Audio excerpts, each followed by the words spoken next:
বাবা সাধারণ একজন মানুষ, কোনো দেবতা নয়, কোনো সাধক নয়, কোনো ভজনীয় নয়, কোনো সাধনীয় নয়। ভালো করে আস্বাদন করে দেখবেন বাবা, সংসারের থেকে ভগবানকে পাওয়া যায়। এটা কলিযুগ, এইটা ভুলে যাবেন না বাবা। এই কলিযুগের মানুষ সংসারের থেকে ভজবে, সংসারের বাইরে গিয়ে নয় বাবা। অনেকে আছে দেখবেন স্ত্রী পুত্র পরিবারকে কাঁদিয়ে মঠ মন্দিরে গিয়ে বসে আছে। বাবা সত্যি করে বলেন, ভজন কি হবে? বাবা কাঁদে, মা কাঁদে, পরিবার কাঁদে, ছেলে বউ কি খাবে খেয়াল নেই, সে দিব্যি মঠ মন্দিরে গিয়ে দিব্যি বসে আছে।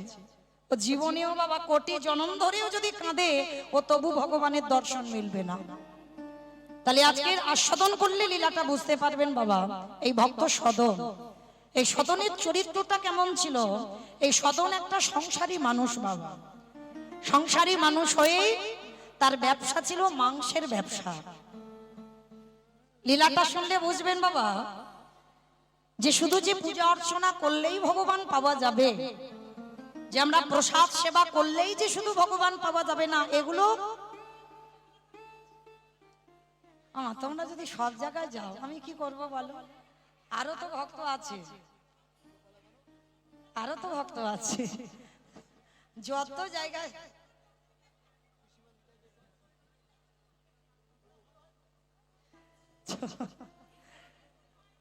আচ্ছা ঠিক আছে, তোমরা সব জায়গায় যাবে না, কেমন? আচ্ছা এবার আমার বলতে হবে, আমার তো মানে পড়ার সুযোগ নেই, কীর্তনে কীর্তনে ঘুরছি, তাহলে গাইব কি, কেমন? আচ্ছা ঠিক আছে, নিতাই গৌ, কেমন? নিতাই গৌ,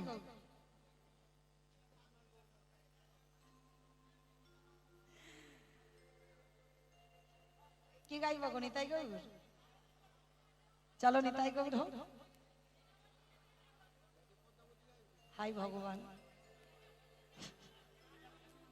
ওটা হোক, ওটাই হোক। আচ্ছা বেশ, আমার ঠিক আছে, কাহিনীটা রাখি, কিছু কিছু দেব, কাহিনীটা একটু রাখতে হবে, একটু একটা গাছ দাঁড় করাতে হবে, তো দেব। বেশ, তো চলেন আজকের আমরা সবাই, এই যে সদন, এর ব্যবসা ছিল বাবা মাংসের ব্যবসা। এদের পূর্বপুরুষ মানে এদের পরপর পূর্বপুরুষে যারা যারা ছিল, এদের ব্যবসাই ছিল মাংসের ব্যবসা।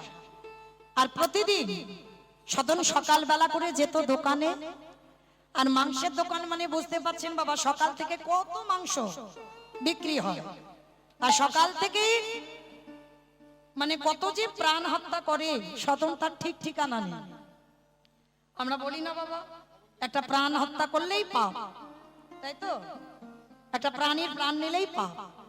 তাহলে সদনের চরিত্রটা দেখেন, একটু আস্বাদন করেন। তো আজকে সকাল থেকে কত প্রাণ হত্যা করে বাবা, কিন্তু প্রতিনিয়ত ছোটবেলা থেকে সদনের হৃদয়টা কিন্তু কৃষ্ণ প্রেম ভক্তিতে পরিপূর্ণ। ছোটবেলা থেকে সদন শুধুমাত্র পরিবারের সংস্কারের জন্য বাবা ঠিক ঠিক আচরণটা করতে পারেনি, মানে আচরণটা করেনি, কিন্তু সদন ছোটবেলায় থেকে বাবার হৃদয়টা কৃষ্ণ ভক্তিতে পরিপূর্ণ সর্বদা। এই যে সদন মাংসের দোকানে থাকলে কি হবে, তার গুনগুন করে যে গান গাওয়া, সেই গান গাওয়াটাই ছিল ভগবানকে নিয়ে। কোনদিন বাবা আজে বাজে কথা, আজে বাজে গান সদনের মুখে হতো না। যা কিছু গাইতো সবটাই কিন্তু আমার রাধা কৃষ্ণকে নিয়েই গাইতো ছোটবেলা থেকে। এই সদন প্রতিনিয়ত ওই ভগবানের নাম করে আর মাংসের দোকানে বসে মাংস বিক্রি করে। একদিন হঠাৎ সকালবেলা সদন কি করেছে জানো? ভোরে গৃহ সাজ সবে সপেছি তো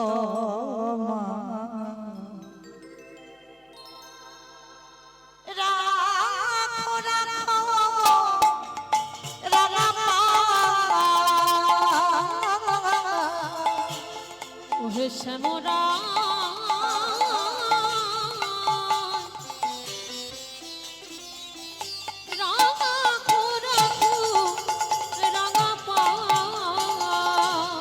ভুলি গৃহ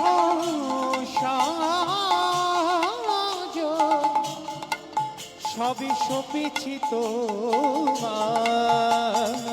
হরি বল। রাঙা খোদা খু রাঙা পায় ওহে শ্যামরা রাঙা খোদা খু রাঙা পায় সংসারে মরুভূমি। ও মায়েরা, এই গানের ভাষাগুলো শোনেন। সংসার আমাদের মরুভূমি, কোনোদিন শান্তি দেবে না বাবা। সংসারে যতদিন তুমি দিতে পারবে দু হাত ভরে, সংসার ততদিন তোমায় ভালোবাসবে, ততদিন তোমার কদর যত্ন করবে। ওই জন্য মহাজনেরা বলছেন সংসারে মরুভূমি নাহি তোর ছায়া, নাম নীল দশা আনমে ভয়া। সংসার মরুভূমি নাহি তরু ছায়া নাম নীল দশা আনো মেঘ মায়া। আনন্দনে পবনে নন্দ দুলালে, আনন্দ নৃপবনে নন্দ দুলালে ঘুচা দিন হরি অষ্টম যমুনা। রাখো রাখো রাঙা নিতাই গৌর হরি বল, হরি বল, হরি বল। শ্যামরা রাখো রাখো রাঙা পায় ওহে শ্যামরা রাখো রাখো রাখো রাখো রাঙা পায়। আমাইরা সদন গুনগুন করে গান গাইতে গাইতে মাংসের দোকানে যাচ্ছে সকালবেলা। আর হঠাৎ রাস্তা দিয়ে যেতে যেতে হঠাৎ দেখে না বাবা, একটা ছোট্ট নুড়ি পাথর সদনের পায়ে ঠেকেছে। ভালো করে বুঝবেন বাবা, সব নুড়িতে নারায়ণ থাকে না, আর যে নুড়িতে নারায়ণ থাকে বাবা তুমি চিনতে পারবে না। সে চোখ আমাদের এখন হয়নি, সে সাধনা আমাদের নেই। তা সদন তো সাধারণ একটা মানুষ, সংসারী মানুষ, ভজন সাধনের কিছুই বোঝে না। তো যেতে যেতে রাস্তায় বাবা একটা নুড়ি পাথর পেয়েছে, আর পাথরটা এত সুন্দর দেখতে। সদন হাতে করে তুলে নিয়ে মনে মনে ভাবছে বাবা বাবা, এই পাথরটা নিয়ে আমি একটা, আমার ওই যে পাল্লা আছে দোকানে, আমি একটা বাটকারার কাজ করে নেব। এত সুন্দর যখন পাথরটা, এই পাথরটা আমার আর বাটকারা কিনতে হবে না, একটা বাটকারার কাজ হয়ে যাবে। ভালো করে মেপে দেখে নেব এর ওজনটা কত, আর আমার ওই মাংসের দোকানে কাজে লেগে যাবে। নুড়ি পাথরটা নিয়ে গেছে দোকানে, কিন্তু বাবা সদন তো জানে না ওটা কি পাথর। তো এই নুড়ি পাথরটার এমনই একটা গুণ, গোটা উত্তর প্রদেশ জেনে গেল বাবা ওই নুড়ি পাথরটার গুণাবলী। যখনই বাবা দোকানে গিয়ে বাবা 1 কিলো মাংস চাই, পাথর আপনি থেকে 1 কিলো হয়ে যায়। কেউ যদি 5 কিলো মাংস চাই, পাথর 5 কিলো হয়ে যায়। কেউ যদি 2 কিলো মাংস চাই, পাথর ওই ছোট পাথর 2 কিলো ওজন হয়ে যায়। মানে সদন তো অবাক হয়ে যাচ্ছে, হাই ভগবান, আমার আর অন্য বাটকারার প্রয়োজন হচ্ছে না, ওই একটা বাটকারাই সব কাজ হয়ে যাচ্ছে। বাবা আপনারাই বলেন, আপনাদের এখানে যদি এই মোড়ের মাথায় কোনো দোকানে যদি এইরকম আশ্চর্যজনক জিনিস হয়, তো সবাই মিলে দেখতে যাবে না? বলে চলো একবার পাথরটাকে দেখে আসি। আর সব সময় সদনের দোকানে ভিড়, মানে এতটাই ভিড় বাবা, মানে মাংস দিয়েও পারে না বাবা সদন। মানে মাংস যদিও বাবা ইচ্ছা না, কেনার ইচ্ছা যদি নাও থাকে, কিন্তু পাথরটা দেখবার জন্য সবাই যায়। তো সদন কি করেছে, ওই পাথরটা রাখে, একটা দিকে পাল্লার উপরে বাবা মাংস চাপায়, আর একটা দিকে ওই নুড়ি পাথরটা। একদিন সকালবেলা সদনের দোকানে এত ভিড়, রাস্তা দিয়ে এক বৈষ্ণব ঠাকুর যাচ্ছেন। হরি বল। বৈষ্ণব ঠাকুর যেতে যেতে মনে মনে ভাবলেন, আহারে এত ভিড় কেন দোকানে, চলো তো একবার দেখি। তা যেই না গিয়েছে বাবা সদনের দোকানে, আর ওই পাল্লার উপরে নুড়ি পাথরটা দেখা মাত্র বৈষ্ণব ঠাকুর চমকে উঠেছে। কি সদন, তুমি এই নুড়ি পাথরটাকে পেয়েছো কোথা থেকে? কেন বাবাজি, আমি রাস্তা দিয়ে আস্তে আস্তে ওই রাস্তায় আমার পায়ে ঠেকেছিল, রাস্তায় পড়েছিল, আর আমি পাথরটা গুড়িয়েছি। জানো এই পাথরটার একটা গুণ আছে, কখন 1 কিলো হয়, কখন 2 কিলো হয়, কখন 5 কিলো হয়, মানে যখন যেটা বলি পাথর হয়ে যায়। চুপ করো।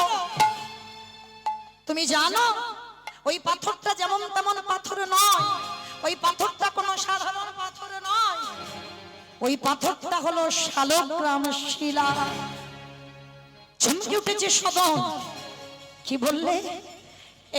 এই নুড়ি পাথরটা শালগ্রাম শিলা? বিশ্বাস করো বাবাজি, আমি জানি না এই নুড়ি পাথরটা শালগ্রাম শিলা বলে। আমি যদি জানতাম আমি কখনো ওকে এই মাংসের দোকানে রাখতাম না। আমি তো না জেনে করেছি। বাবাজি ভালোর জন্য বলছি, আমি এই নুড়ি পাথরটা আমি আপনার কাছে দিয়ে দিচ্ছি। আপনি বাবাজি মানুষ, আপনি বৈষ্ণব মানুষ, আপনি নিয়ে গিয়ে এই পাথরটাকে সেবা করেন। এই জায়গাটা ভালো করে আস্বাদন করবেন। এমন সরলতা হলেই তবে বাবা ভগবত কৃপা হয়। হৃদয়ে যদি বাবা জড়তা থাকে, হৃদয়ে যদি ভেজাল ঢুকে যায়, হৃদয়ে যদি ওই অমৃতের মতো পেঁচ জড়িয়ে যায়, কোনোদিন ভগবত দর্শন হয় না। বলুন এখানে যদি আপনারা কেউ জানতে পেরে যান যে আপনার ঘরে একটা নুড়ি পাথর, ওইটা শালগ্রাম শিলা, সঙ্গে সঙ্গে আপনি দিয়ে দেবেন? কাউকে দেবেন? আঁকলে রেখে দেবেন না? কিন্তু সদন কত সোজা সরল ছেলে, দেখো ওর মনে শুধু একটা ভয়, না জানি আমি কত পাপ করেছি, না জানি আমি কত অপরাধ করে ফেলেছি। এই নুড়ি পাথরটার সর্বগায়ে রক্ত লাগা, একদিকে মাংস চাপাই, ওই হাতে ও নুড়ি পাথরটাকে ধরি, আমি কত বড় পাপী। যাও তুমি এই পাথরটা নিয়ে তুমি সেবা করো, আমি বড় অপরাধ করে ফেলেছি। বৈষ্ণব ঠাকুর হাতে তুলে দিল। বৈষ্ণব ঠাকুর মনের আনন্দে নয়ন জলে বুক ভাসিয়ে নুড়ি পাথরটা নিয়ে গেল। সারাদিন অভিষেক করবে, কত আয়োজন করেছে। শালগ্রাম শিলা নারায়ণের অভিষেক হবে। সারাদিন অন্ন ব্যঞ্জন তৈরি করেছে, নিজের হাতে শালগ্রাম শিলাকে প্রসাদী দেবে, ভোগ লাগাবে। অভিষেকের আয়োজন করলেন পঞ্চামৃত দিয়ে। দোকান থেকে সিংহাসন আনলেন, সিংহাসনে প্রতিষ্ঠা করলো ওই শালগ্রাম শিলাকে। সারাদিন বাবাজি বৈষ্ণব ঠাকুর ওই শালগ্রাম শিলা নিয়েই ব্যস্ত। মনে আনন্দ, সাক্ষাৎ ভগবান বাড়িতে এসেছে, সদন হাতে তুলে দিয়েছে। মনে আনন্দে অভিষেক করালো, দুপুরবেলা মধ্যাহ্নে ভোগ লাগালো, সন্ধ্যাবেলায় আরতি হলো, রাত্রিতে শয়নে দিল। আর রাত্রিবেলা শয়নে দেবার পর গভীর রাত্রিতে বৈষ্ণব ঠাকুর শয়নে আছেন, দৈববাণী করছে শালগ্রাম শিলা।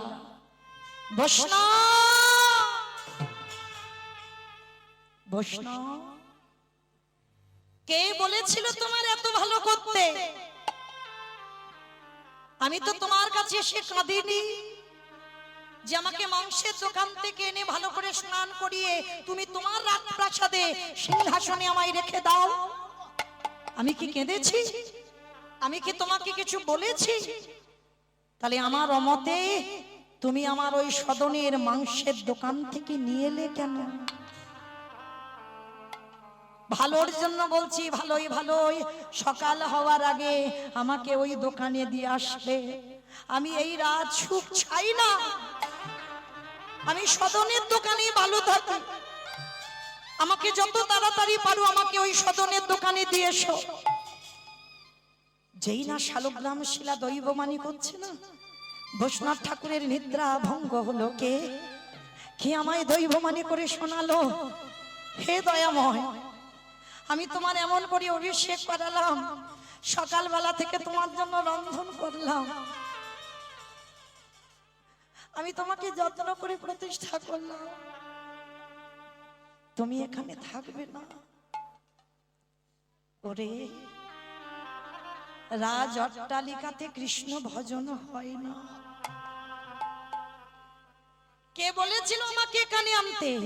প্রভু সদন ওই যে হাতে মাংস ধরে তোমাকে ছুঁয়ে দেয়, তাতে কি হয়েছে? আমি তো কোনোদিন তোকে বলিনি আমাকে ওই এক হাতে মাংস ধরে আর ওই হাতেই আমাকে ধরে। আমি তোকে বলেছি যে আমাকে দোকান থেকে নিয়ে আয়, আমাকে স্নান করা, আমি ওখানেই ভালো থাকি। প্রভু ওই রক্ত দুর্গন্ধ মাংস তুমি ওখানেই ভালো থাকো কেন? ওরে বুঝবি নে তুই, ওই যে আমার পাল্লার উপরে একদিকে আমি থাকি আর একদিকে মাংস থাকে।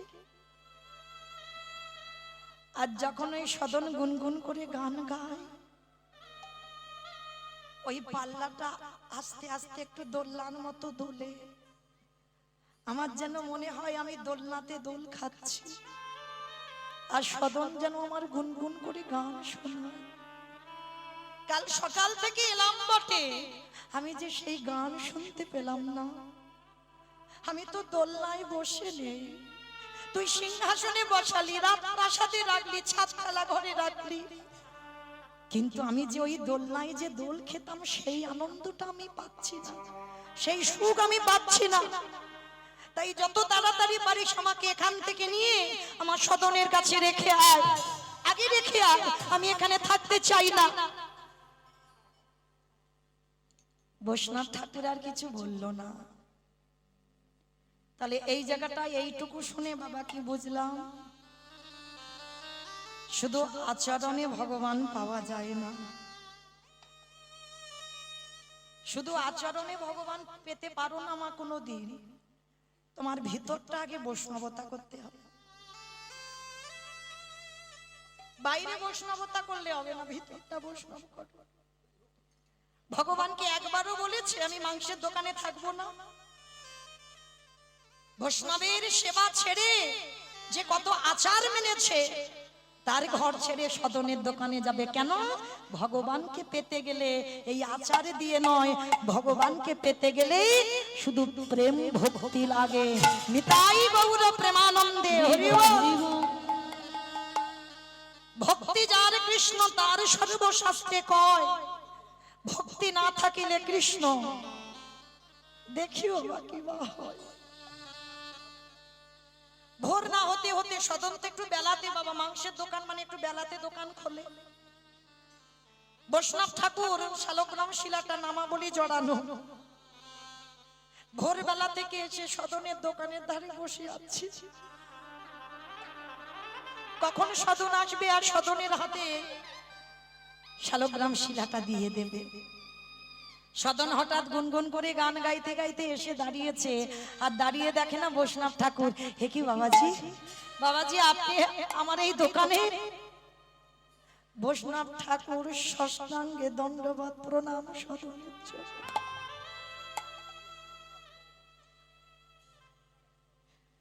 তুই একজন কসাই হয়ে মাংসের দোকানে থেকে সারাদিন রক্ত দু হাতে কত প্রাণ হত্যা করছিস, তবু আমার ভগবান তোর কাছে এসে থাকবে। ধন্য সদন, তুই ধন্য। এতদিন আমি মন্ত্রে তন্ত্রে আমি তার কৃপা পেলাম না। ওরে সদন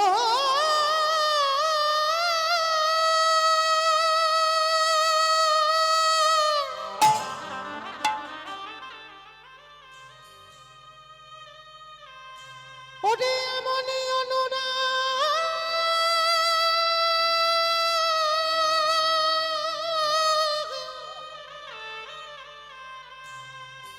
এমনই অনুরাগ না হলে কি কৃষ্ণ পাওয়া যায়? ধন্য সদন, তোর জনম ধন্য। এমনই ভালোবাসা না দিলে কি কৃষ্ণ ধরা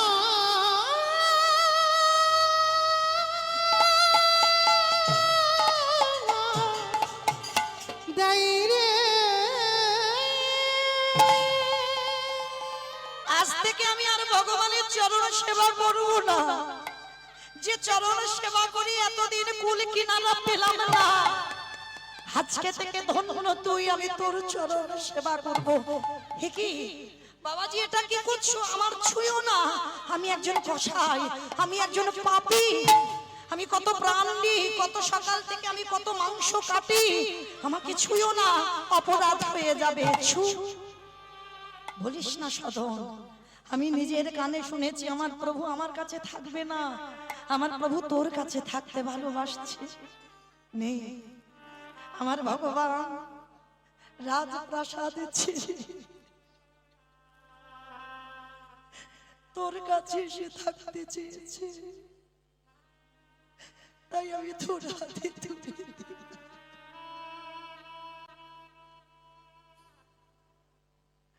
তুই ধরো কসাই, তুই ধরো। সদনের হাতে যেই না শালগ্রাম শিলা তুলে দিল, সদন মনে মনে ভাবছে, প্রভু আমি তো কোনোদিন তোমাকে পাবার জন্য গান গাইনি, আমি তো জীবনে কোনোদিন আশা করিনি যে আমি তোমায় পাবো, আমি একজন সাধারণ মানুষ, আমি জানি না তোমার কি করে ডাকতে হয়, কি করে ভালোবাসতে হয়, আর তুমি কিনা আমাকে ভালোবেসে তুমি রাজ সিংহাসন ত্যাগ করে আমার এই কসাইখানায় এসেছো। কথা দিলাম প্রভু, তুমি যদি রাজপ্রাসাদ ত্যাগ করে আমার কাছে আসতে পারো, কথা দিলাম আজকে থেকে আমি এই কসাইয়ের ব্যবসা বন্ধ করে দিলাম, আজকে থেকে আর আমি মাংসের ব্যবসা করব না, আজকে থেকে আমি নিজের হাতে কোনো প্রাণ হত্যা করব না, কারণ তুমি যদি আমার জন্য সিংহাসন ত্যাগ করতে পারো আর আমি তোমার জন্য এই কসাই ব্যবসা বন্ধ করতে পারি না। নিতাই গৌর হরি বল, হরি বল। হরি বল। ভগবান বলছে, এই যে অনেকে বাবা অনেকে আহার নিরামিষ আহার করি প্রসাদ পাই, ভগবান বলছে কেউ জোর করে কিছু করতে পারে না বাবা, যার কৃপা যখন হবে সে ঠিক কৃপা করে দেবে। এতদিন সদন একজন কসাই, ভগবান কিন্তু বলেনি যে তোর মাংসের ব্যবসা বন্ধ কর, বলেছে কি কর্ম করতে হবে বাবা, ভগবান কর্মে বাধা দেয়নি, যে আমি বৈষ্ণব হয়েছি বলে আমি যে মাছের ব্যবসা করতে পারবো না, না তার প্রমাণ দেখে ভগবান বিধান দিল না, কারণ তোমাকে কর্ম করতে হবে। কিন্তু যে কর্ম করবে তার মনে দ্বিধা এলো, যে ভগবান আমার জন্য সিংহাসন ত্যাগ করতে পারে, তাহলে আমি কি করে নিত্য ওই মাংসের দোকানে আমি আমার শালগ্রাম শিলাটা রাখবো। সেটা নিজের বিবেক দংশন করেছে, তাই কসাই ব্যবসা বন্ধ করে দিল। শালগ্রাম শিলাটাকে বুকে ধরে বলল, দয়াময় আমি আসছি। আর তখনকার দিনে বাবা সবাই উত্তর প্রদেশ থেকে 4 ধামের মধ্যে একটা ধাম হচ্ছে জগন্নাথ ধাম, পুরী ধাম। লাখ লাখ ভক্তরা বাবা সবাই হাঁটতে হাঁটতে আসছে ওই জগন্নাথজিকে দর্শনে। আর ওই সদন প্রতিজ্ঞা করলো, আমি আজকে থেকে সংসারে আর যাব না, আমার জন্য যে আমাকে ধরা দিয়েছে, আমি এই শালগ্রাম শিলাটাকে নিয়ে আমি জগন্নাথ মন্দিরে যাব।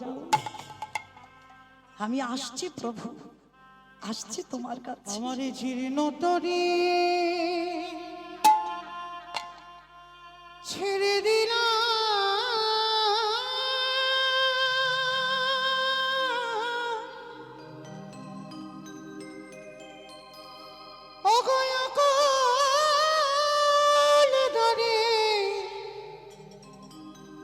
দরিয়া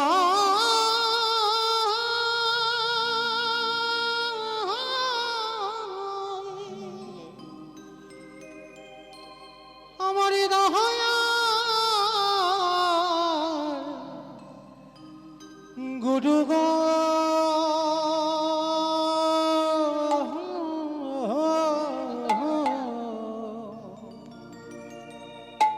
পুঙে ছাইয়া দিও কিনারা। আমি আসছি প্রভু তোমার কাছে। জীর্ণ তরি আসছি। ছেড়ে দিলাম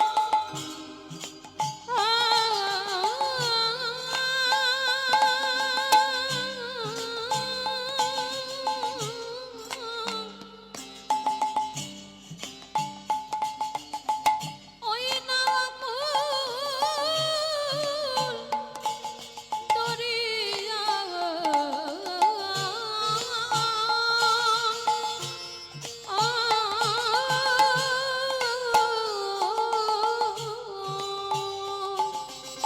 তুমি আমার ভব নদী পার করে দিও দয়াল। আমার দয়াল গুরু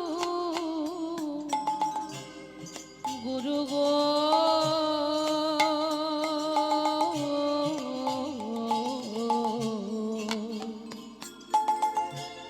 পৌঁছাইয়া দিও কিনারা পৌঁছাইয়া দিও কিনারা দয়ালে তুমি বিনি আমার এ দুর্দিনে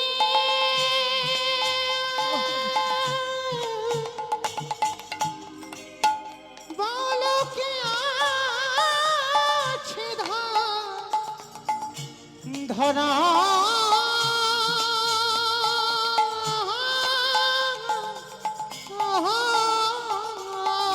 দয়ালে তুমি বিনে আমার দূরে দিনে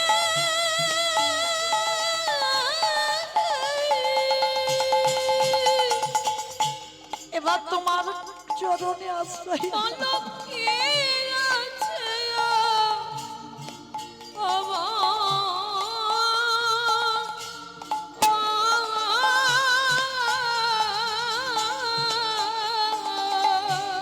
আমার দয়াল গুরু গো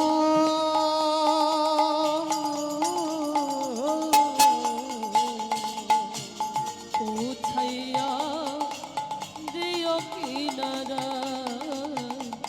পৌঁছাইয়া দিও কিনারা আমার দাড়ি মাঝি সবই গেল একমাত্র আমি। তবু তোমারই কৃপা পাবো বলে দয়া আশাই বসে আছি। আমার দাঁড়ি মাঝে গেল একমাত্র আমি তবু তোমার কৃপা পাবো বলে দয়াল আশায় বসে আছি দয়ালে তুমি হইয়া আমারে পারের নেয়া নিতাই গৌর প্রেমানন্দে হরি।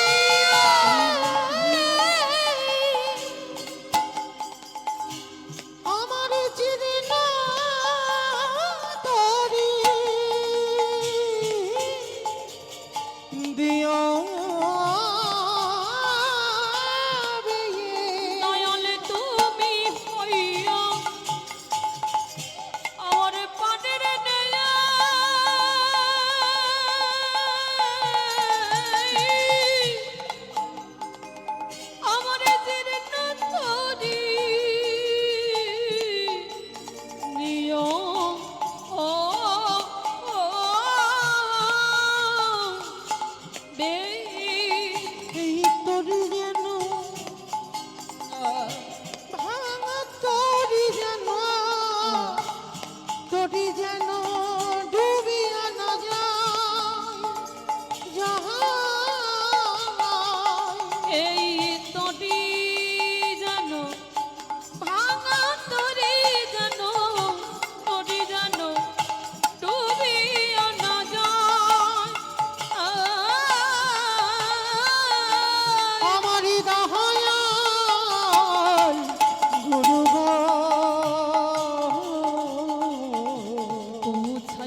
ছাইয়া দিও কি না দয়াল হে নিতাই গৌর প্রেমানন্দে হরি বল হরি বল হরি বল। ও দয়াল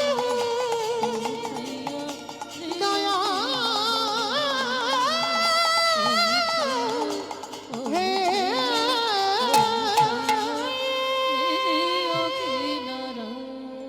সদন যখন শালগ্রাম শিলাটা নিয়ে যাচ্ছে না, সবাই তো সদনদের পূর্বপুরুষের ব্যবসা, ওরা সবাই জানে, সদনকে চেনে। সবাই যেতে যেতে বলে উঠলেন, এই ছেলে, তো ছায়া যদি আমাদের পরশ করি তাও আমাদের পাপ হবে, আর তুই যদি আমাদের সঙ্গে যাস আমাদের জগন্নাথ দর্শন হবে না, তুই একজন পাপী। সদন মনে মনে ভাবছে, ঠিকই তো বলেছে, আমার মতো পাপী তো আর জগতে কেউ নেই গো। তাই সদন বলল, বেশ আমি কথা দিলাম, আমার ছায়া তোমাদের কারোর গায়ে পড়বে না। সদন কি করেছে জানো? এই যেমন রাস্তা আছে, রাস্তার পাশে বাবা জঙ্গল, সদন ওই রাস্তা দিয়ে যাচ্ছে না, ওই জঙ্গলের রাস্তা দিয়ে খালি পায়ে যাচ্ছে। কত ঝোপ ঝাড় কাঁটা, চরণে বড় বড় কণ্টক বিদীর্ণ হচ্ছে, তবু কাঁদে আর বলে, জগন্নাথ আমি তোমাকে জীবনে দেখিনি কোনোদিন, তুমি দেখতে কেমন? কিন্তু সবাই বলে চার ধামের মধ্যে তোমার ধামে নাকি যেতে হয়, তাই সবাই যাচ্ছে, আমার ইচ্ছা জেগেছে আমি তোমায় দেখব। এখন যেমন বাবা মোবাইলে দেখা যায় জগন্নাথের দেখতে কেমন, কারণ কেউ যদি জগন্নাথের কাছে নাও যায় তো জানে বাবা জগন্নাথ দেখতে কেমন, কিন্তু তখনকার দিনে কোনো মোবাইল নয় আর কোনোদিন দেখেইনি যে জগন্নাথ দেখতে কেমন। কাঁটা ঝোপ ঝাড় দিয়ে যাচ্ছে জঙ্গল দিয়ে, আর এদের অনুকরণ করে করে যাচ্ছে, মানে স্বতন্ত্র রাস্তা চেনে না, কোন রাস্তায় গেলে জগন্নাথ মন্দির, তো ও জঙ্গল দিয়ে যাচ্ছে আর এপারে এরা মেন রাস্তা দিয়ে যাচ্ছে। যেতে যেতে বাবা ওই গভীর জঙ্গলে প্রবেশ করে কিছুটা দূরে গিয়ে একটা গ্রাম পেয়েছে, আর সেই গ্রামের কাছে যখনই গেল তখন সবে বাবা সন্ধ্যা হব হব ভাব, দিনের শেষ আর সন্ধ্যার শুরু। এক পুকুর পাড়ে বসে সদন মনে মনে ভাবছে, আর যে চলতে পারছি না, বড় কষ্ট হচ্ছে, জানি না কত দূর গেলে এখনো জগন্নাথ মন্দির, এখনো কত দূর আমাকে যেতে হবে। বসে বসে পুকুর পাড়ে কাঁদছে, দেখা দাও দেখা দাও দেখা দাও বলে। হঠাৎ বাবা ওই পুকুরের অপর প্রান্তে একটা সদ্য বিবাহিতা কন্যা, মানে সবেমাত্র বিয়ে হয়েছে, আর সেই বিবাহিতা কন্যাটার লক্ষ্য পড়ল সদনের দিকে। আর সদন খুব সুন্দর দেখতে বাবা, কসাই হলে কি হবে, খুব রূপবান পুরুষ। আর যেই না সেই সদ্য বিবাহিতা কন্যাটা দেখেছে সদনকে, ইচ্ছা জাগলো ওই সদনকে গ্রহণ করবার। এমনই রমণী বাবা সেই সদনের কাছে গিয়ে করজোর করে বলে উঠেন, বাবাজি, ও বাবাজি, আপনি পুকুর পাড়ে বসে আছেন কেন? সদন বলে উঠলেন, মা আমি যাচ্ছি জগন্নাথজিকে দর্শন করতে। সে কি, জগন্নাথজিকে দর্শন করতে যাবেন? সে তো এখন অনেক দূর, রাত হয়ে যাবে, আর একটু পরে সন্ধ্যা হব। আপনি একটা কাজ করেন, আপনি বরং রাতটুকু আমার বাড়িতে কাটিয়ে দেন। সদন তো সোজা সরল মানুষ গো, কোনো ঘোর প্যাঁচ ছিল না সদনের মনে। আর দেখবেন যারা জীবনে সোজা সরল পথে চলে, যাদের হৃদয় সৎ হয়, তারা বারবার বাবা ঘোর বিপদে পড়ে যায়, বারবার তাদের বিপদের মুখে দাঁড়াতে হয়, কারণ তারা বাবা এই সমাজে ঘোর প্যাঁচ কিছু বোঝে না, কিছু জানে না। সদন তো সোজা সরল ছেলে গো, কিছু বুঝতে পারলো না। ওই রমণী মনে মনে ভাবলো, এই রাত্রিটা ওই পুরুষটাকে আমি আমার ঘরে থাকতে দেব। একটা কথা বলবেন বাবা, শ্রী শ্রী রামকৃষ্ণ পরমহংস দেবের কথা, আমার কথা নয়। নরেনকে ডেকে বলেছিল, এই শালা। আমি বলছি নে, আমি শালা বলবো কেন? ঠাকুরের বই যারা পড়বেন দেখবেন ঠাকুর শালা শালা বলে ডাকতো। কোন শালা? বউয়ের ভাই শালা না, পাঠশালা না, গোশালা না, রান্নাশালা না, তাহলে কোন শালা? শা মানে মুক্তি, লা মানে নৌকা। যে মুক্তির নৌকাতে ঠাকুর পারাপার হয়ে যাবে।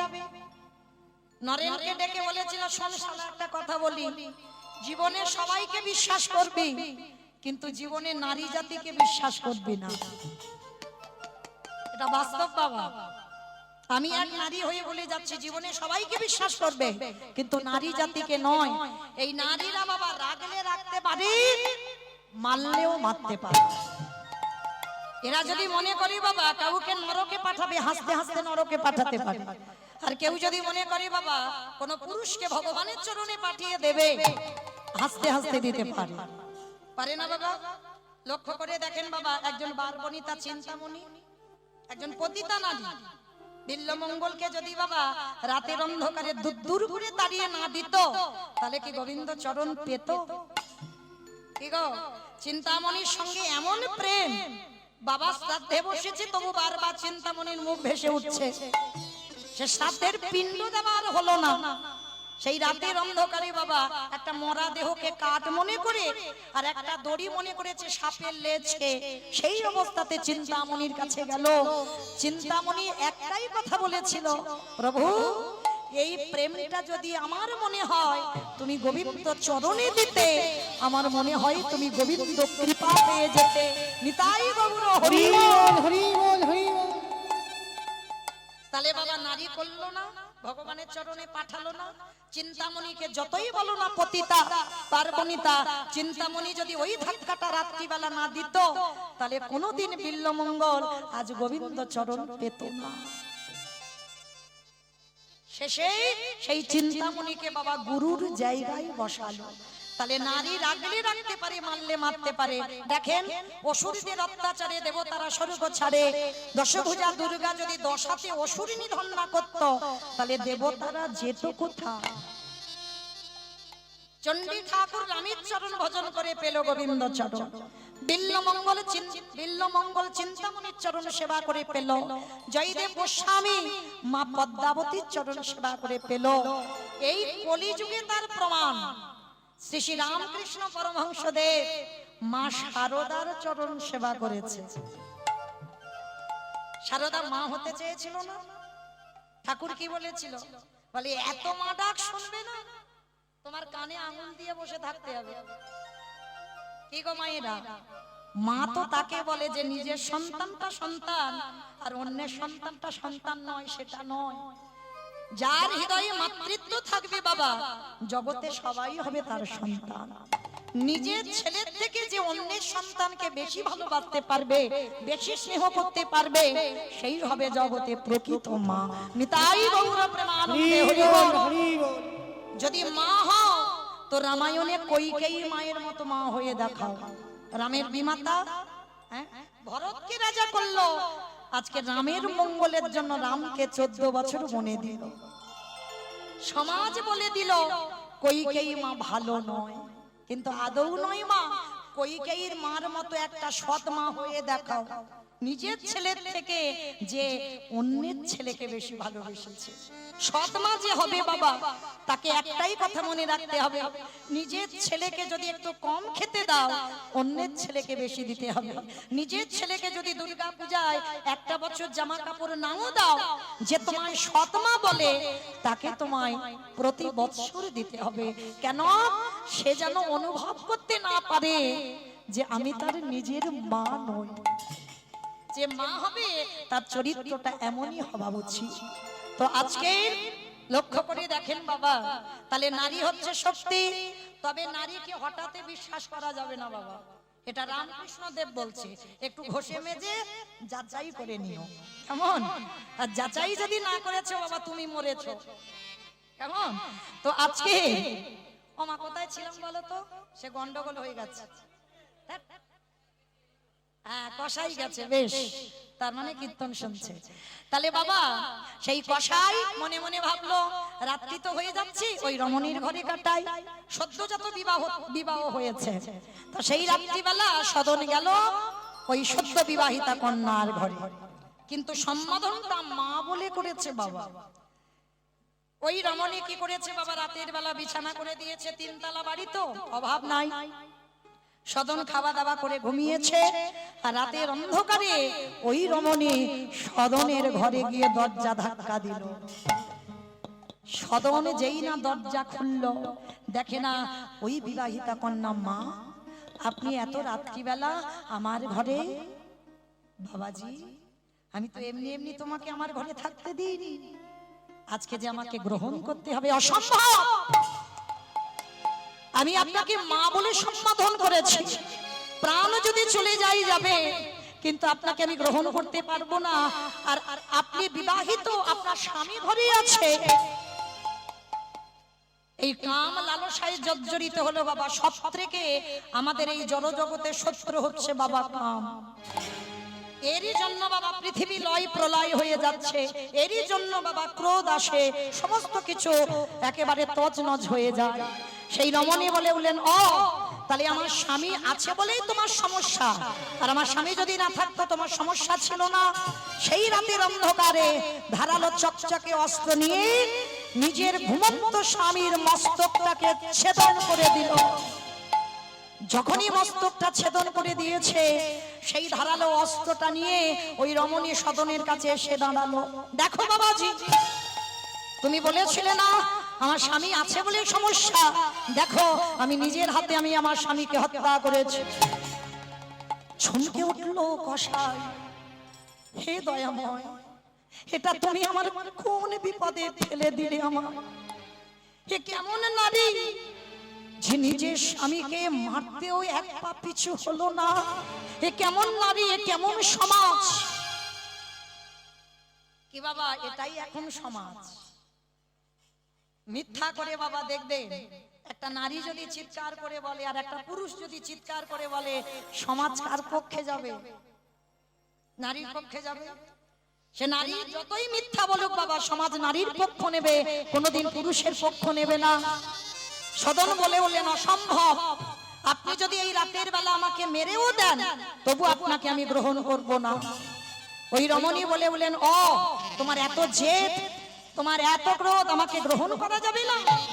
সকাল হলেই আমি গ্রামবাসীকে ডেকে বলবো তুমি আমাকে পাবার লালসায় তুমি আমার স্বামীকে হত্যা করেছো। এটাই সমাজ বাবা এখন। এইভাবে বাবা বহু মানুষ জড়িয়ে যায়, এইভাবে। এটা বাবা গ্রন্থ প্রমাণ দিয়েছে। তো আজকে যেই না বাবা নিজের হাতেই স্বামীকে হত্যা করেছে, স্বামীকে হত্যা করে আজকে এসে দাঁড়িয়েছে কোথায়? সদনের চরণ তলে। সকাল হয়ে গেল, বিচার ডাকা হলো। সদন মাঝখানে দাঁড়িয়ে বাবা, প্রমাণ তো নেই, প্রমাণ তো লাগবে, আমি যে নির্দোষ প্রমাণ তো লাগবে, কিন্তু সদনের কাছে কোনো প্রমাণ ছিল না, কোনো প্রমাণ নেই। আর যখনই প্রমাণ নেই, সবাই গ্রামের লোকজন দেখে বলে উঠলেন, এই নারী তো মিথ্যা বলছে না, এই নারী যা বলছে সব সত্যি বলছে। তাহলে বিচারে কি রায় হবে? সদন শুধু একটাই কথা বলেছিল, আমি যদি বলি সত্যিটা এই সমাজে কেউ বিশ্বাস করবে না, তার থেকে আমার বলার প্রয়োজনই নেই, আমি বলতেও চাই না, কিন্তু শাস্তি দাও, আমি মাথা পেতে নেব, কিন্তু এমন শাস্তি দিও না যাতে আমার প্রাণটা চলে যায়। অনেক আশা নিয়ে যাচ্ছি তো জগন্নাথকে দেখতে, শাস্তি দাও, কিন্তু যেন মৃত্যুদণ্ডটা দেওয়া না হয়। গ্রামের লোক বিচারপতি যারা, তারা আদেশ দিল, ঠিক আছে, ওর যখন শেষ ইচ্ছা, ও অন্যায় করেছে, স্বীকার করলো ও দোষ করেছে, তাহলে ওকে মৃত্যুদণ্ড দেওয়া হবে না, শাস্তি তো দেওয়া হবে। কি শাস্তি দিল জানো? সবার সামনে বলল, ও যে হাত দিয়ে ওর স্বামীকে হত্যা করেছে ওর ওই দুটো হাত কেটে ফেলে দাও। সদন সবার সামনে হাত দুটো বাহির করে দিল।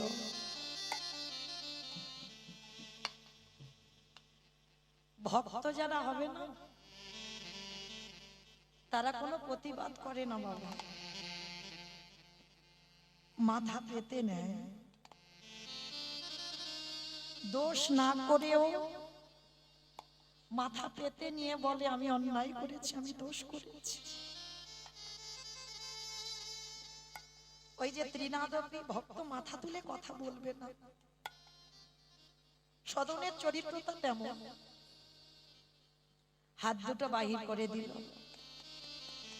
কাঁদে আর বলে জগন্নাথ, শুনেছিলাম তোমারও নাকি হাত নেই। আমি শুনেছি, তোমাকে দেখিনি তো কোনোদিন। শুনেছিলাম তোমার নাকি হাত নেই, তাই বুঝি আমাকে তোমার মতো করে নিচ্ছ? আমাকে আঘাত দাও, কষ্ট দাও, কিন্তু সহ্য করবার মতো শক্তিটুকু তুমি দিও। আঘাত যত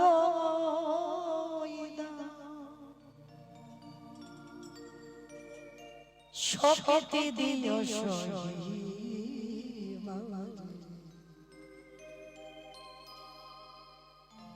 অগদয়া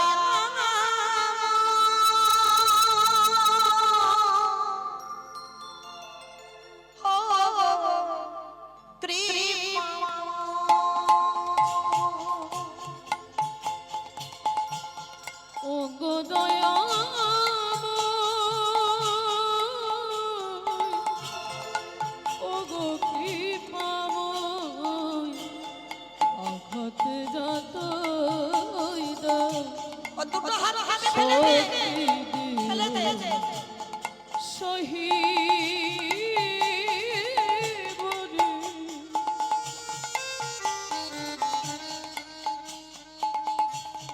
ওগো দয়াময়, ওগো কৃপাময়,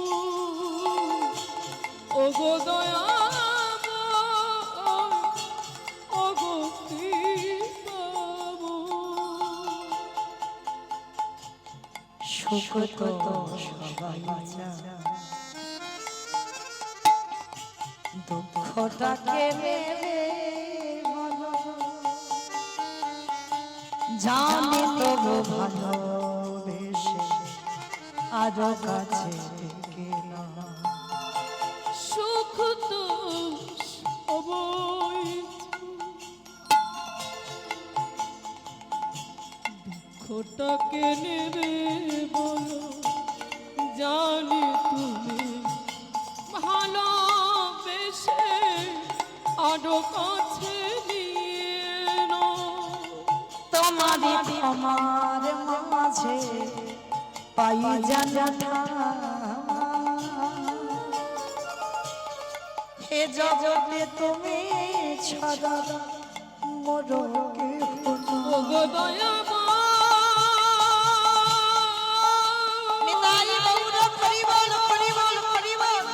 ওগো কৃপাময়,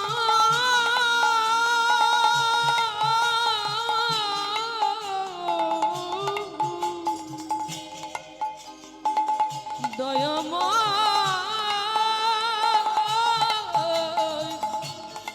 কৃপাময়। ওগো তোমারই ক্ষমার মাঝে পাই যেন ঠাই, তুমি ছাড়া এ জগতে মরে কেহ নাই। কৃপাদানে কৃপাদানে দাও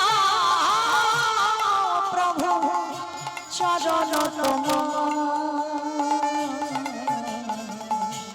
ওগো কৃপাময় প্রভু, ওগো দয়াময়, আঘাত যতই দাও শক্তি দিও সহিবরে।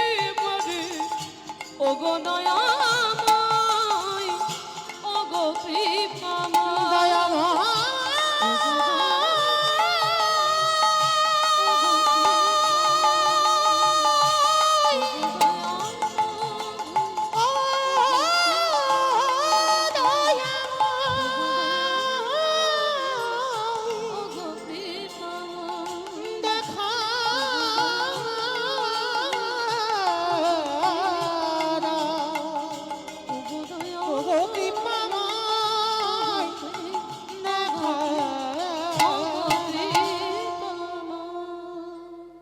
আচ্ছা মা, যদি হাত দুটো কেটে দেওয়া হয় শালগ্রাম শিলাটা এবার কোথায় থাকবে? যারা বিচার করেছিল তাদের একটাই কথা বললো, আচ্ছা তোমরা তো দুটো হাত আমায় কেটে দিয়েছো, এই নামাবলীটা দিয়ে আমার শালগ্রাম শিলাটা আমার মাথাতে একটু বেঁধে দেবে। মাথাতে বেঁধে দিল, সংকল্প নিল সদন, আর আমি পায়ে হেঁটে যাব না, তোমার কাছে আমি দণ্ডবত দিতে দিতে যাব।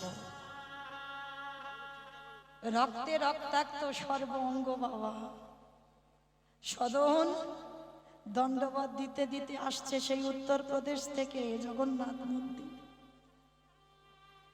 বাবা বাঁচবে বলে মনে হয় কোনো ভক্ত?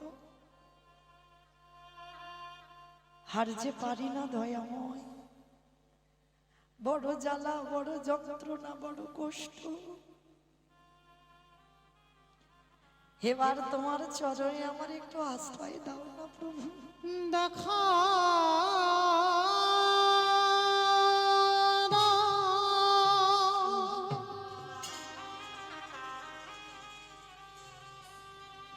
ওগো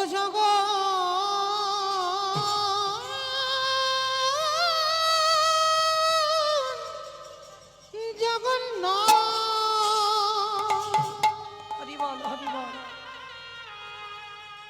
আমি তো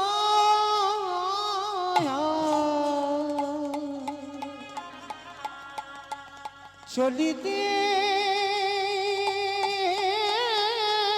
পারি না প্রভু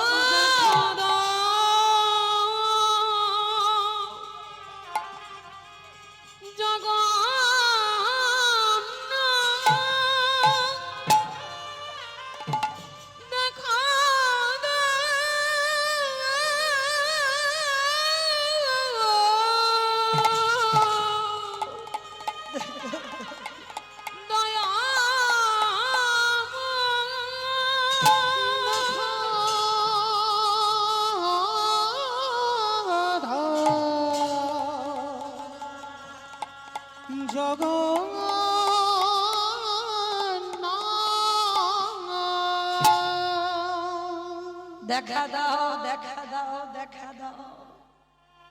আর যারা যারা রাস্তা দিয়ে যাচ্ছিল না, সদনকে দেখা মাত্র চমকে উঠেছে। এইরকম কেউ আছে যে ভগবানকে ভালোবাসে? এটা কোন ভালোবাসা? সবাই মিলে প্রার্থনা করছে, হে জগন্নাথ আর ভক্তকে কষ্ট দিও না,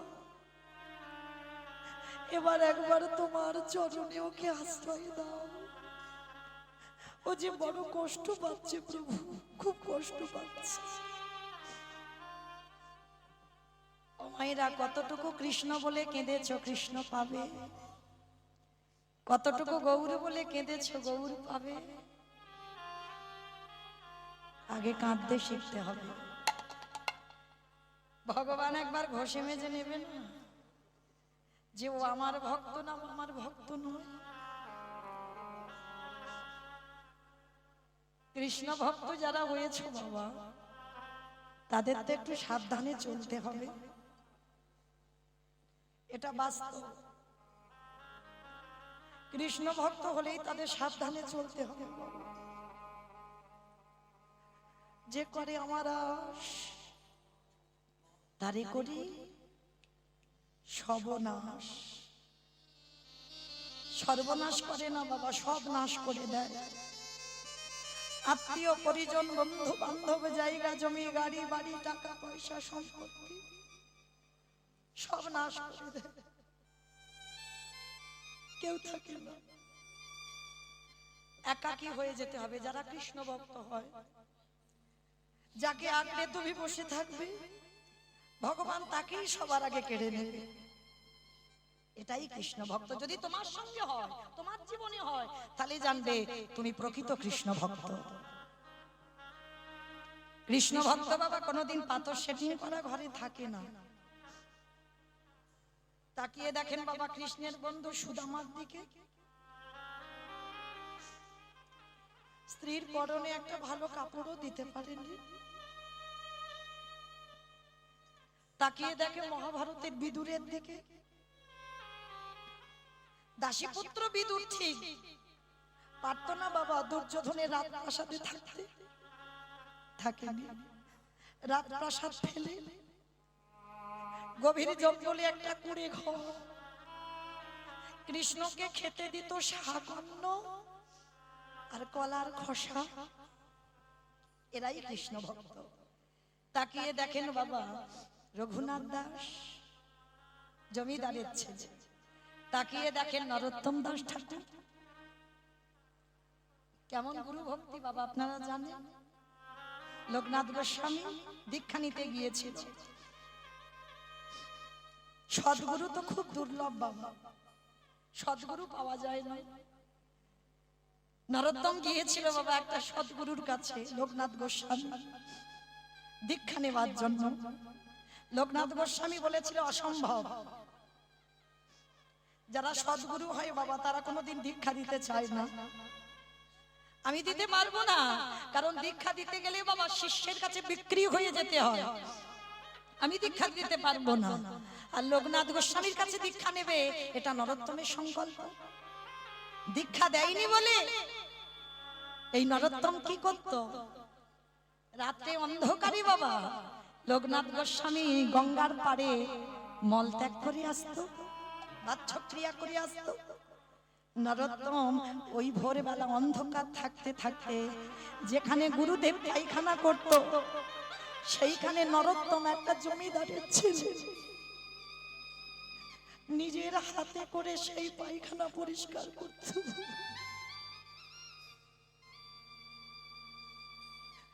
কেমন গুরু ভক্তি দেখো, পায়খানা পরিষ্কার করত। একদিন লোকনাথ গোস্বামী মনে মনে ভাবলেন, আমি রোজ রোজ এই যে বাচ্চক্রিয়া গুলো করে যাই, কিন্তু এত পরিষ্কার হয়ে থাকে কি করে জায়গাগুলো। আজকে তোমার দেখতে হবে। গাছের আড়ালে মলত্যাগ করার পরে দাঁড়িয়ে আছে, দেখি কি হয়। আর যেই না দাঁড়িয়ে আছে না লোকনাথ বাবাজি আর ওই নরোত্তম গিয়েছে, গুরুদেব জ্ঞানে গুরুদেবের পৃষ্ঠা প্রণাম করে নিজের হাতে বাবা সেই পৃষ্ঠাটা তুলে নিয়েছে। আমাকে যে শিষ্য বলে গ্রহণ করবে না, কিন্তু আমি যে তোমার চরণে সমর্পণ করে দিয়েছি। গুরু যদি ধরতে হয়, আমি তোমার মতো গুরু চরণ আশ্রয় করব। আড়াল থেকে লোকনাথ গোস্বামী দেখা মাত্র চমকে উঠল, এ কেমন শিষ্য, আমি জীবনে কোনোদিন এমন মানুষ দেখিনি। ছুটে এলো গাছের আড়াল থেকে, ছুটে এসে নরোত্তমকে বুকে জড়িয়ে ধরে বলেন, নরোত্তম ওরে তুই থাম, ওরে তুই থাম, তোকে দীক্ষা না দিও আমি যে তোর কাছে বিক্রি হয়ে গেলাম। ওরে নরা তাই গৌর প্রেমানন্দে ঘুরে ঘুরে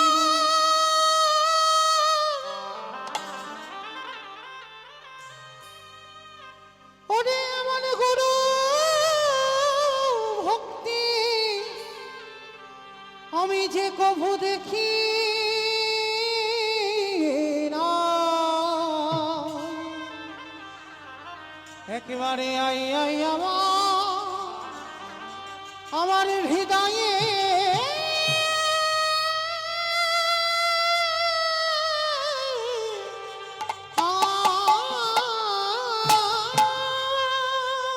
নরোত্তমকে বুকে জড়িয়ে ধরে বলল, নরোত্তম ধন্য আমার জনম। ওরে তোর মতো শিষ্য পেয়ে আমার জনম ধন্য। কোন কোন সময় দেখবেন বাবা, গুরুর থেকে শিষ্য অনেক বড় হয়ে যায়। আজ গুরুদেব বলছে তোর মতো শিষ্য পেয়ে আমার জনম ধন্য। ওরে নরোত্তম, আমি তোর কাছে জানাইয়ে রাখলাম, আজকের তোর মতো শিষ্য পেয়ে যখন আমি ধন্য হলাম। ওরে নরোত্তম,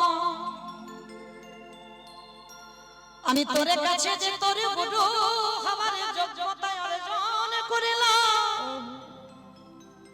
ওরে নরোত্তম রে, আমি শুধু এ জনমে নয়, জনমে জনমে জন্ম তোর মতো শিষ্যকে জানো আমি কাছে কাছে পাই রে। শুধু এ তাই বললাম, হরি বল, হরি বল।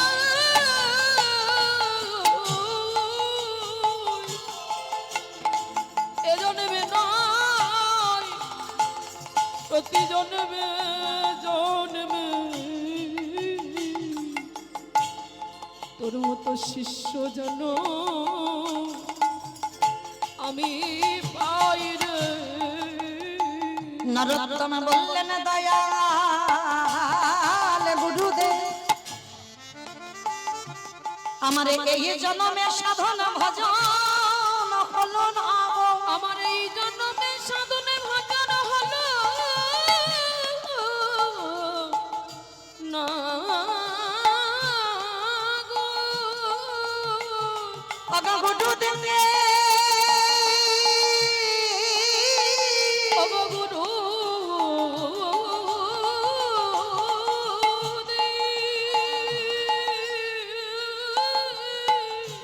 আমার যে কুলে জন হোক না কেন, জনমে হোক না কেন,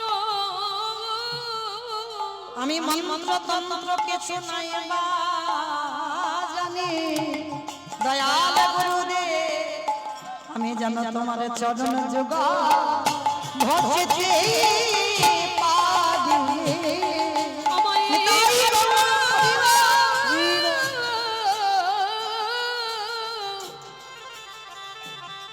আমায় এই কৃপা কৃপা করো বটে। আমি জানো তোমার চরণে ভজ করতে পারি। গুরুদেব বললেন, নরোত্তম, যে এইভাবে গুরু ভক্তি করবে, ওরে নরোত্তম রে, তোর গুরুদেব হয়ে আমি প্রতিজ্ঞা করলাম, যদি জগৎ সংসারে কোনো একজন ভক্ত সৎ গুরুর চরণ পেয়ে যায়, সেই সৎ গুরুর চরণ ভজন করতে পারে, তারে অচিরে কৃষ্ণ প্রাপ্তি হবে। ওরে তাই বলো, হরি বল, হরি বল। গুরুর কৃপা হলে অচিরে কৃষ্ণ প্রাপ্তি হবে। যেমন বাবা কলিযুগে সদ্গুরু যদি হতে হয় শ্রী শ্রী রামকৃষ্ণ পরমহংসদেব, কি গো গিরিশে গলায় ক্যান্সার হলো, এখন এত আমরা প্রত্যেকে বাবা গুরু ধরেছি, একজনের গুরুদেব পারবে যে শিষ্যের শরীরের ব্যাধিটা গুরুদেব নিতে? একটা ক্যান্সারের মতো মারণ ব্যাধি, শ্রী শ্রী রামকৃষ্ণ পরমহংসদেব যে মাতাল, গিরিশ তো মাতাল বাবা, কোনদিন গুরুদেবকে গুরুদেব বলে স্বীকার করেনি, গুরুদেবকে কোনদিন প্রণাম করেনি। একদিন গিরিশের বউ বাবা খেতে দিয়েছে গুরুদেবকে, সে সামনে থেকে থালা কেড়ে নিয়ে ফেলে দিয়েছে। মানে কত বড় গুরু অপরাধ, কত বড় গুরু নিন্দা। তথাপি বাবা সেই গিরিশের মারণ ব্যাধি হয়েছিল, গলায় ক্যান্সার, আর এমন ক্যান্সার হয়েছে মৃত্যু যন্ত্রণায় ছটফট করেছিল গিরিশ। আর মৃত্যু যন্ত্রণায় পড়ে গিরিশের বউকে ডেকে বলেছিল, গো জীবনে কোনোদিন গুরুদেবের দেওয়া মন্ত্র জপ করিনি, তাই বুঝি আমার এই দশা, অন্তত যাবার কালে একবার আমি গুরুদেবকে ডেকে দেখি। মানে এত গুরুদেবেরকে নিন্দা করেছে, গুরুদেবের সঙ্গে বাবা কত দ্বিচারিতা করেছে, আর যেই না বাবা এসে মৃত্যু সজ্জায় একবার শুধু মরণ কালে ডাকলো, গুরুদেব। গিরিশ থাকতো বাগবাজার, আর শ্রী রামকৃষ্ণদেব থাকতো বাবা দক্ষিণেশ্বর কালীবাড়ি। কতটা রাস্তা। গুরু আর শিষ্যের সম্পর্ক কেমন হয়? লোহার চুম্বকের মতো। কাছাকাছি এলে বাবা যেমন চুম্বক আর লোহার টান দিয়ে দেয়, প্রকৃত গুরু আর প্রকৃত শিষ্য যদি হয়, আগে থেকে বাবার হৃদয় জানতে পারে আশেপাশে কোনো না কোনো জায়গায় আমার শিষ্য দাঁড়িয়েছে। এদের বলবে সদ্গুরু, বাবার হৃদয় বুঝতে পারবে, জানতে পারবে, অনুভব করবে। তো যেই না একবার গিরিশ ডেকেছে, আমার দক্ষিণেশ্বর কালীবাড়ি থেকে খালি পায়ে ছুটতে ছুটতে ঠাকুর গিয়ে দাঁড়িয়েছিল গিরিশের দরজায়। তখন তো মৃত্যু সজ্জায় গিরিশ, আর ঠাকুর গিয়ে ডাকছে, এই শালা, এইরকম করে ডাকলি কেন? আর ঠাকুর তো কোনোদিন দুঃখে থাকতো না, ঠাকুর সব সময় হেসে কথা বলতো। কিরে শালা, ডাকলি কেন বল? এসেছে গুরুদেব, আমার যে যাওয়ার সময় হয়েছে। চুপ কর, কোন নাকি যাওয়ার সময় হয়েছে? শোন, তুই নাট্যাচার্য গিরিশ, তোকে বাঁচতে হবে। তোর নাটক যখন সমাজে বাজবে, সমাজ শিক্ষা পাবে। তোর নাটক শুনে সমাজের লোক চলতে শিখবে, সমাজ শিক্ষা পাবে। আর শোন, আমার আর কোনো বেঁচে থাকার প্রয়োজনীয়তা নেই। দে তো দে, তোর ওই গলার ক্যান্সারটা আমার দে তো দেখি। কি গো মা, একটা গুরুদেব দেখান, একটা গুরু। ঠাকুর বলছে, দে তোর ক্যান্সারটা আমার দে। বলে, গুরুদেব এরকম নেওয়া যায়? বলে, যায়। গুরুদেব যখন দীক্ষাটা দেয় না, দেহটা ছিদ্র হয়ে যায়। গুরুদেব কুকর্ম করলে শিষ্যের শরীরে আসে, আর শিষ্য কুকর্ম করলে গুরুদেবের শরীরে আদান প্রদান হয়। এইবার যেই বলেছে দে ক্যান্সারটা, বলে দেওয়া যায় না। বলে, দেখ দেওয়া যায় নাকি। যেই না ঠাকুর গিরিশের গলার দিকে তাকাইছে, ওই গিরিশের গলা থেকে ক্যান্সার উঠে গিয়ে আমার ঠাকুরের গলায় গিয়ে বসলো। কি গো, তাহলে গুরু যদি ধরতে হয়, এই রকম গুরু চরণে আশ্রয় করো। হ্যাঁ, ওমা কোথায় ছিলাম গো লীলাতে? সদন যাচ্ছে যে, এটাই হলো কীর্তন মাঠ। যেতে যেতে কোথায় গিয়েছি খুঁজে পাচ্ছি না, এই যে আপনারা মনে করে দিলেন। বেশ, তাহলে সদন, হাত দুটো কাটা, মাথায় নামা বলি শালগ্রাম শিলা। আজকের দণ্ডবাদ করতে করতে, মানে যেটাকে আমরা বলি গন্ডি দাবা বাবা, সেই দণ্ডবাদ করতে করতে এসে দাঁড়িয়েছে জগন্নাথ ধাম, পুরী ধাম। ভক্তরা সবাই এসে গেছে, প্রচুর ভিড়। হ্যাঁ, আর এত ভিড় বাবা, ওই সদন কঙ্কাল সার দেহ, আর ওই রক্ত পুঁজ, মানে পোকা লেগে গেছে, অনেকদিন ধরে হেঁটে আসছে তো, অনাহারে অনিদ্রায়, জীর্ণ মলিন দুর্গন্ধ। আর যেই না মন্দিরের সিংহ দুয়ারে দাঁড়িয়েছে, ওই পূজারীরা বলে উঠলেন, আয় আয় আয় আয়, ছি ছি ছি ছি ছি ছি গো, কি গন্ধ বার হচ্ছে গায়ে দিয়ে। এই আগে যাও দেখি, এখানে এখানে যাওয়া যাবে না, এখানে তোমাদের মতো মানুষদের যাওয়া নিষেধ আছে, যা ওখানে গিয়ে বস। সদন বলছে, একবার, অনেক আশা করে এসেছি গো, একবার দাও না গো আমার জগন্নাথের কাছে যেতে। এই কোথা থেকে পাগল এসেছে, ওকে নাকি জগন্নাথের কাছে যেতে দিতে হবে? যা এখান থেকে দূর হয়ে যা। গলা ধাক্কা দিয়ে বের করে দিয়েছে, ধুলার পরে পড়ে গেল। কাঁদে আর বলে, জগন্নাথ তোমায় যারা ভালোবাসে, তোমায় যারা ভক্তি করে, আমি জানি না জগন্নাথ তাদের বুঝি এমনি করে কাঁদতে হয়। গলা ধাক্কা দিয়ে ফেলে দিয়েছে সদনকে। ও মাইরা, জগন্নাথ তো অচল নয়, সচল জগন্নাথ। হ্যাঁ, যেই কৃষ্ণ সেই তো জগন্নাথ, সেই তো গৌর। তা জগন্নাথ যদি সচল হয়, আর আজকে সদন এসেছে না, পূজারীরা জগন্নাথকে তো সকাল থেকে ভোর থেকে খাওয়া শুরু করে রাত 12টা পর্যন্ত, মানে খেতেই যায়। 56 ভোগ যে খাবে না, মানে জগন্নাথ পুরী ধামে শুধু খাবার জন্য এসেছে, মানে একাদশী তিথিতেও একাদশী ওখানে বাঁধা, আপনারা জানেন। তা এইবার জগন্নাথ খাচ্ছে বটে, কিন্তু বাবা খুব আনন্দ, মানে এত আনন্দ, তা ভক্তরা জিজ্ঞেস করছে, প্রভু কি ব্যাপার, তোমার বদনে এত হাসি কেন? নিশ্চয়ই কি কিছু ঘটনা ঘটছে নাকি? বলে, শোনো, ঘটছে না, আমার এক ভক্ত এসেছে। ভক্ত? বলে হ্যাঁ, তার জন্য আজকের আমার মনটা খুব খুশি খুশি, আমার খুব আনন্দ আজকে। শোনো, আমার ভক্ত যে এসেছে না, আর আজকে যাও তোমরা পালকিতে করে আমার ভক্তকে আমার কাছে নিয়ে এসো। জগন্নাথ বলে দিয়েছে পালকিতে করে আনতে হবে। এইবারে জগন্নাথের সমস্ত ভক্তরা আজ মনের আনন্দে নাচতে নাচতে পালকিটা কাঁধে লয়ে যেই না সিংহ দুয়ারে দাঁড়ায়েছে, এবার হাঁক দিয়েছে, শোনো শোনো শোনো, এখানে কে এসেছো তোমরা? এখানে আমাদের জগন্নাথ আজকে খুব আনন্দে আছে গো, জগন্নাথের নাকি এক ভক্ত এসেছে, তার জন্য পালকি এনেছি, পালকিতে করে জগন্নাথের ভক্তকে নিয়ে যেতে হবে। এসো, কে জগন্নাথের ভক্ত আমাদের পালকিতে ওঠো।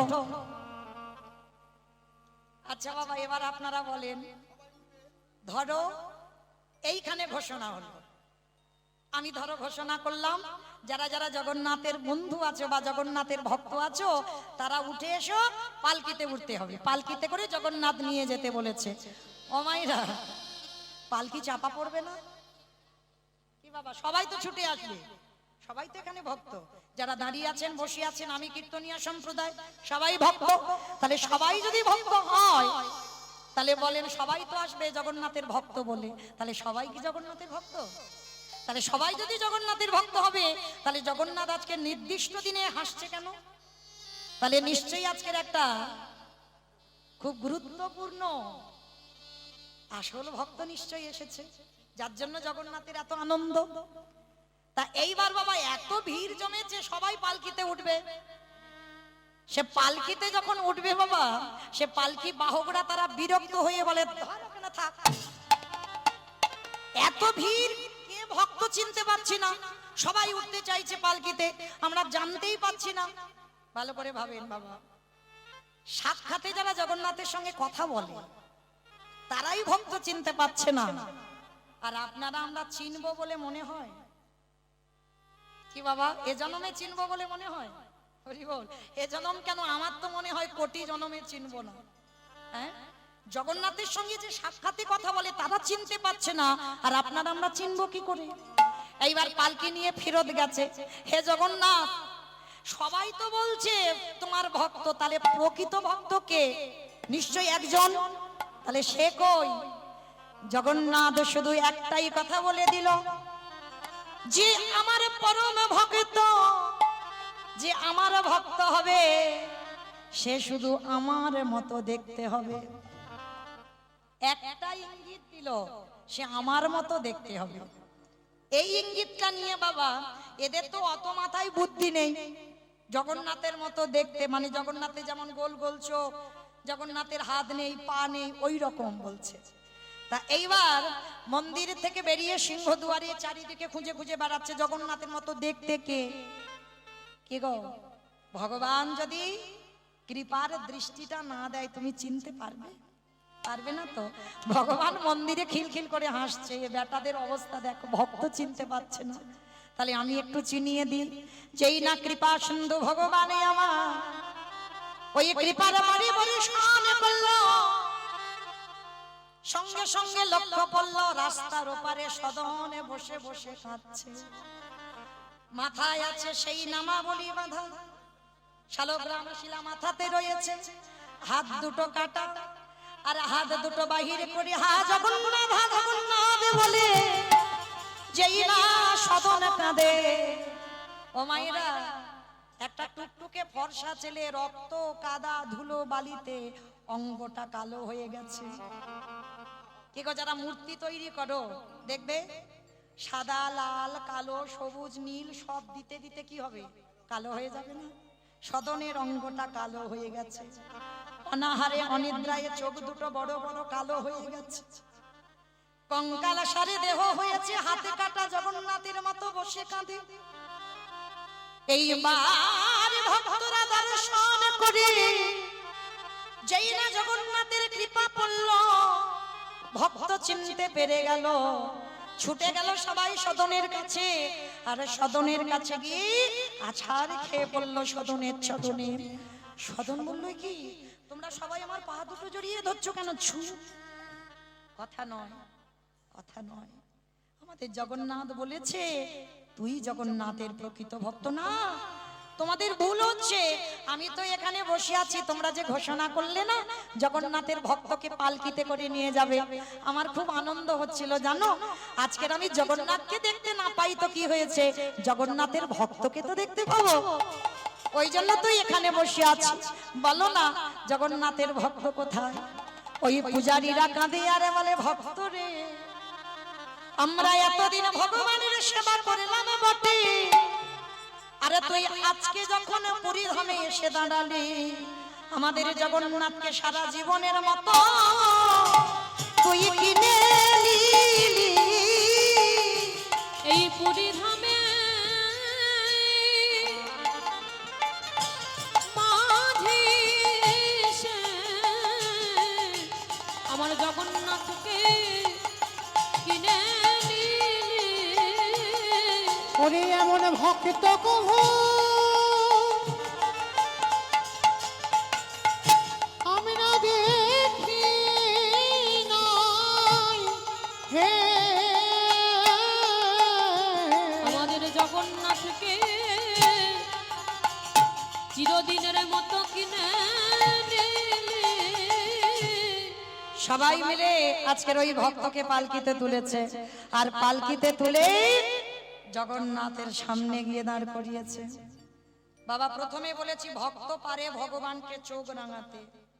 সদন জীবনেও কল্পনা করেনি যে সাক্ষাতে ভগবানকে দর্শন পাবো।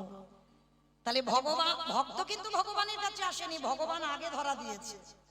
এইবার সদন জগন্নাথের সামনে গিয়ে দাঁড়িয়ে বলল, জগন্নাথ, আমি তোমাকে ডাকিনি, তুমি আমার কাছে নিজে ধরা দিয়েছো। সেই যদি ধরা দিলে দয়াময়, একেবারে বলে দাও প্রভুকে, কিসের জন্য আমার দুটো হাত কেটে নিলে? এইবার বাবা প্রশ্ন ভক্ত করেছে, তুমি আমার কাছে এসেছো, আমি তোমার কাছে আসিনি, তাহলে তুমি যখন কৃপা করে ধরা দিলে, আমার হাত দুটো কেটে নিলে কেন? কি এমন অন্যায় করেছি?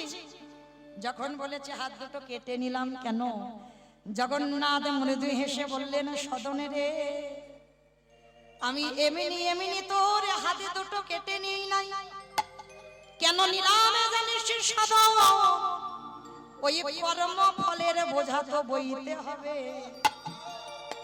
কর্ম ফল জীবনে কাউকে কোনোদিন ছাড়ে না, কাঁদালে কাঁদিতে হয়, এই কথাটা মিথ্যা নয়।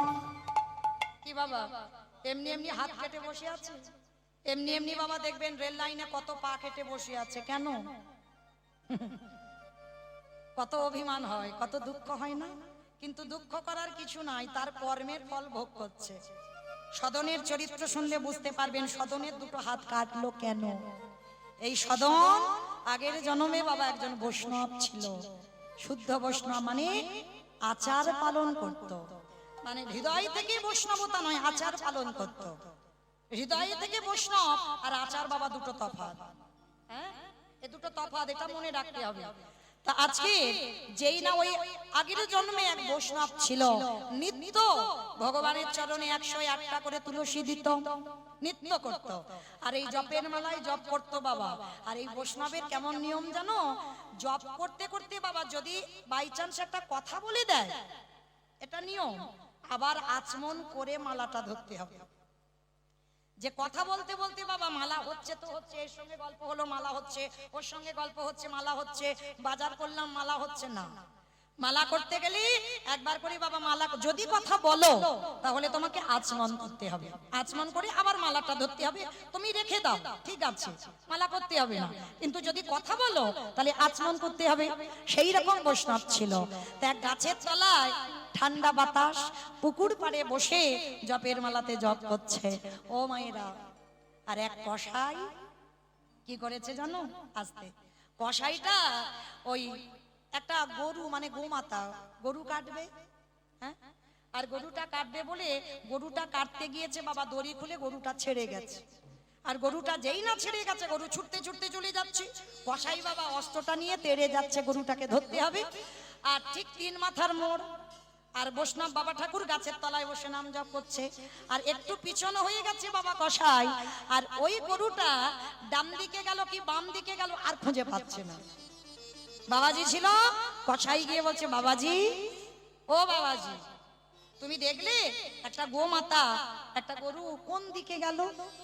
কথা বলতে পারছে না তো বাবাজি নাম করছিল, নাম করতে করতে মালাটা হাতে নিয়ে একবার শুধু দেখিয়ে দিল ওই দিকে গেছে। কি গো, কসাইয়ের সঙ্গ দিল, দিল কিনা বাবা? যদি না দিত তাহলে নিশ্চয়ই হয়তো গরুটা বেঁচে যেত, যদি না দেখাতো তাহলে কসাইয়ের সঙ্গ দিল বলে জন্ম হলো, পরের জন্মে বৈষ্ণব হয়ে এত আচার মেনেও ওইটুকু অপরাধের জন্য কসাই খানায় গেল। শুধু কসাই হলো না, ওই আঙুল দিয়ে জপের মালা নিয়ে দেখিয়ে দিল বলে দুটো হাত কাটা পড়ে গেল। আর সেই যে গরুটাকে তেড়ে গেল কাটবে বলে ওই গরুটা হলো সেই রূপবতী নারী, সুন্দর যুবতী, সদ্য বিবাহিতা কন্যা। ওই গরুটা নারী হয়ে জন্ম নিল। আর ওই যে কসাই মারবে বলে গোমাতাটাকে সেই ধরলো, ধরে গোমাতাটাকে কেটেছিল, সেই কসাইটা হলো কে? সেই নব সদ্য বিবাহিতা কন্যা, তারই স্বামী। তাহলে বাবা আপনারা কি বুঝলেন এইটুকু শ্রবণ করে? এমন কর্ম করব না আমরা যেন আবার 80 লক্ষ জনিতে যেতে হয়। যেমন বাবা ক্লাসে 1 2 3 4 5 এই যে উপরে উঠি, মনুষ্য জীবন হচ্ছে দুর্লভ জনম। এই দুর্লভ জনম যখন পেয়েছ আগের দিকে চাও, কিন্তু যেন কেউ এমন আমরা কর্ম করব না যেন আবার আমাদের এই কসাইয়ের মতো আবার বৈষ্ণব থেকে বাবা কসাই হয়ে পিছনের দিকে যেতে হয়। তাহলে ভাবেন, ভগবান সেই বৈষ্ণবকেও ছেড়ে দিল না, কসাইয়ের সাহায্য করলো বলে কসাইখানায় জন্ম দিল। হ্যাঁ, তাহলে এইভাবে চলতে হবে, ভগবত ভক্তির হৃদয়ে থাকবে, এমন কুকর্ম করব না। ওই সদন কাঁদে আর বলে জগন্নাথ, আজি আমার চৈতন্য হয়ে গেল, এই জগতে সত্যিকারের যদি কেউ ভুল কর্ম করে থাকে, আমার জগন্নাথ জগতের নাথ হয়ে সেই কর্ম ফলের শাস্তি তাকে দিয়েই থাকে। তার প্রমাণ রইলাম আমি সদন কসাই। সবাই সদন কসাইয়ের নামে জয়ধ্বনি দিয়ে বললেন, সদন ধন্য, ভগবান তোর পাপের শাস্তি দিল বটে, কিন্তু শাস্তি দেওয়ার পরেও জগন্নাথ চরণ তলে আশ্রয় দিল।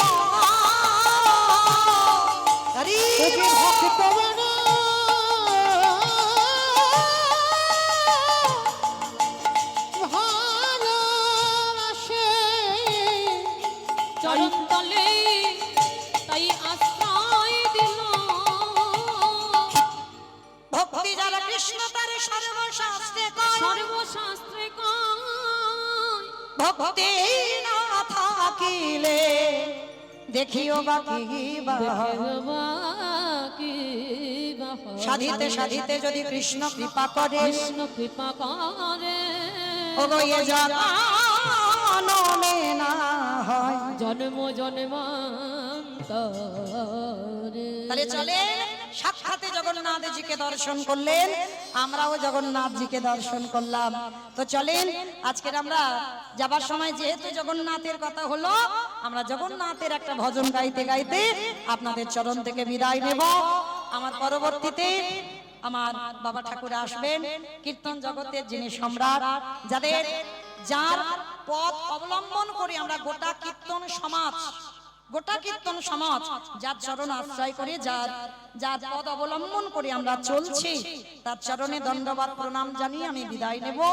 আমার বাবা ঠাকুর আসবেন, আপনারা লীলা কীর্তন শ্রবণ করবেন। আর যাবার সময় আমরা একটা জগন্নাথ মন্দিরে উড়িয়া ভজন শুনতে শুনতে বিদায় নেব। মাধব মাধব